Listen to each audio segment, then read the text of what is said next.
তুই আমার সত্যি করে এখানে আসো হ্যাঁ আমি আগে ভালোবাসছি এখন বাসি না। তুই এখন কেন ভালোবাসিস না?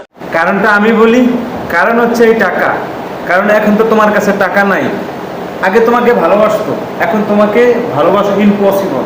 কারণ তোমার কাছে টাকা নাই, তোমার কাছে ভালোবাসা আছে, তার তো ভালোবাসা দরকার নাই, তার তো টাকা দরকার। এই কারণে এই যে মুরব্বী টাইপের চাচা দাদা সুগার ড্যাডি এদেরকে বিয়ে করবে। ভালোবাসার সময় সেই সময় বিছড়াবে যে কচি এবং যখন বিয়ে করবে তখন বিছড়াবে টাকাওয়ালা। এই হচ্ছে এখন বর্তমানের মেয়েদের অবস্থা। আসলে সত্যিকারের ভালোবাসা এখানেই মাটি হয়। কারণ মেয়েরা তো ভালোবাসে না, তারা তো টাকা ভালোবাসে। এই যে টাকা, এটাকে ভালোবাসে তারা। আসলে তারা কোনো পুরুষকে ভালোবাসে না। ভালোবাসা বলতে কি তাদের মনে কিচ্ছু নাই। এই যে পিওর ভালোবাসা তাদের কাছে এইটা। কারণ তাদের কাছে যদি এই টাকাটা থাকে, সে বয়স হোক, সে সুগার ড্যাডি হোক, তার বয়স 80 হোক, সমস্যা নাই, বিয়ের অফার করবে, হ্যাঁ রাজি।